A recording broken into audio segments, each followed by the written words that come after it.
बिस्मिल्लाहिर्रहमानिर्रहीम। अस्सलाम वालेकुम। उम्मीद है आप सब लोग खैरियत से होंगे। आप लोग देख रहे हैं मेरा channel Pakistan academy for PPSC. Dear viewers, आज का लेक्चर एक इंतहाई अहम लेक्चर है कि पब्लिक सर्विस कमीशन के इम्तिहान में नेगेटिव मार्किंग कैसे होती है और कितनी होती है।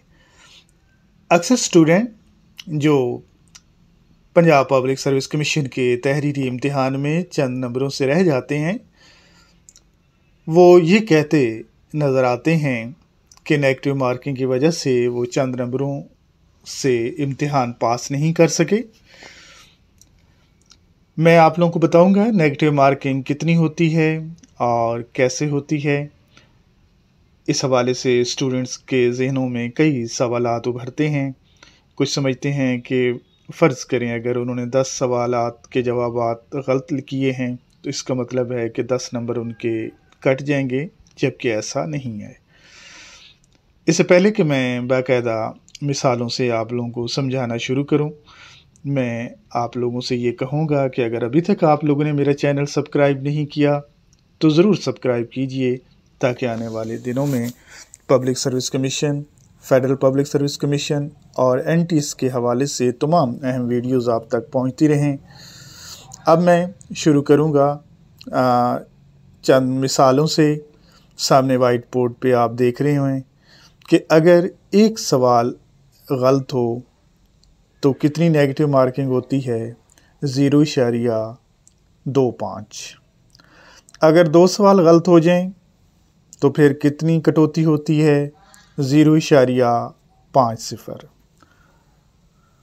और अगर 3 सवाल आप गलत कराते हैं तो फिर कितनी कटौती होती है, 0.75।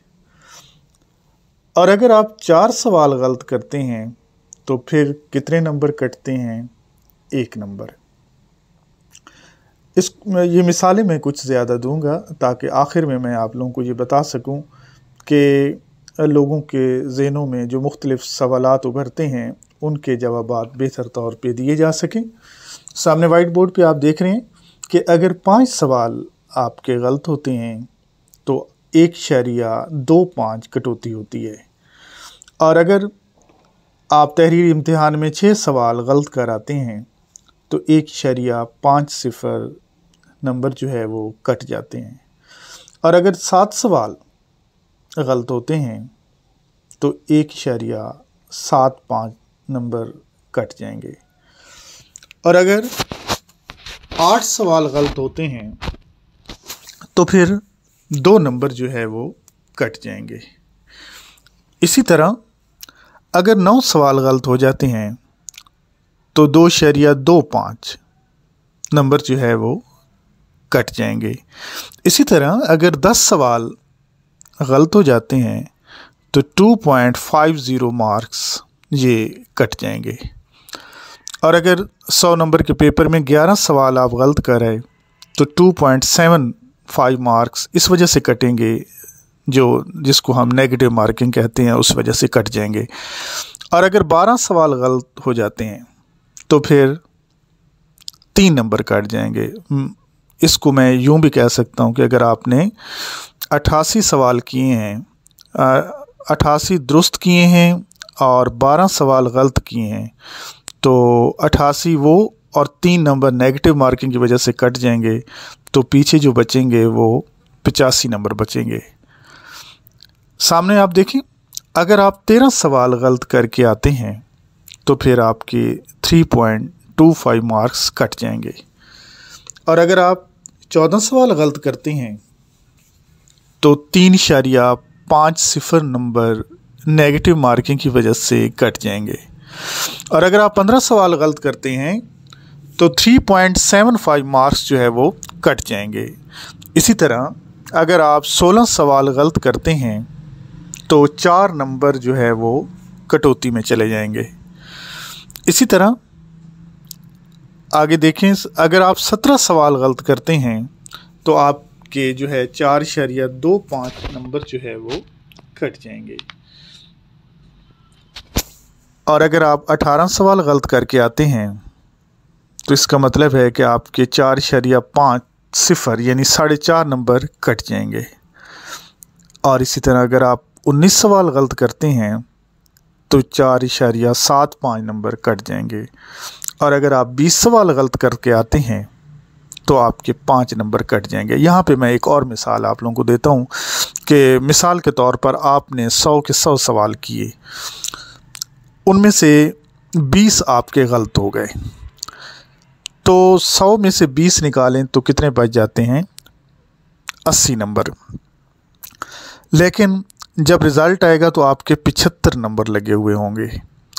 तो अब यहाँ पे सोचने की बात ये है कि आपके तो 80 ठीक थे, 20 गलत थे, तो वो तो 80 नंबर तो आपके आने चाहिए थे, वो 5 और क्यों कटते हैं? वो नेगेटिव मार्किंग की वजह से कट जाते हैं।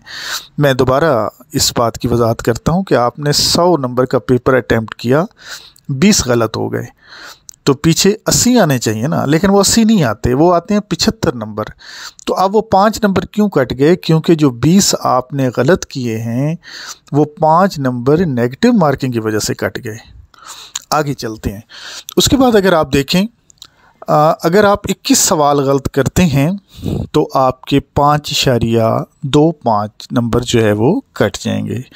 इसी तरह अगर आप 22 सवाल गलत करते हैं तो आपके 5.50 नंबर कट जाएंगे।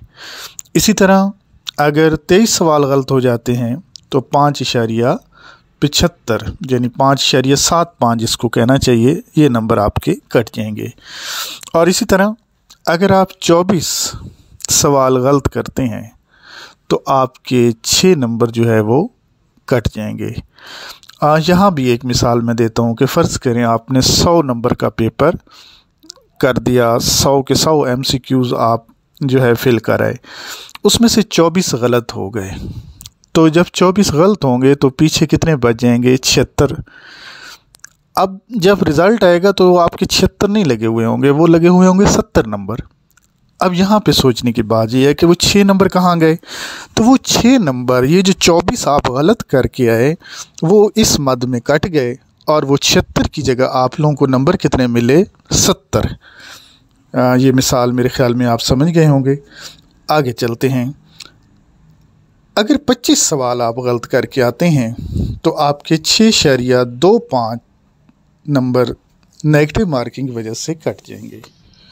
और अगर आप 26 सवाल गलत करते हैं तो 6.50 नंबर जो है वो कट जाएंगे। इसी तरह अगर आप 27 सवाल गलत करके आते हैं तो 6.75 नंबर कट जाएंगे। और अगर आप 28 सवाल गलत करके आते हैं तो आपके 7 नंबर कट जाएंगे। यहाँ पे मैं एक मिसाल और भी देता हूँ कि मिसाल के तौर पर आपने 100 नंबर का पेपर किया, 28 आपने गलत कर दिए, तो पीछे कितने बच जाएंगे? 72। अब 72 आपके नहीं आएंगे, कितने आएंगे? थोड़ा सा सोचें। 65 क्यों आएंगे? वजह ये है कि आपने 100 किए, 28 गलत, 100 किए और उसमें से 28 गलत, पीछे बच गए 72 नंबर। अब 72 में से 7 नंबर तो वो कटेंगे जो 7 नंबर, जो 28 सवाल आप गलत कर रहे हैं, 7 नंबर जो है वो नेगेटिव मार्किंग की वजह से कट जाएंगे। तो पीछे जो नंबर बचेंगे वो 65 बचेंगे।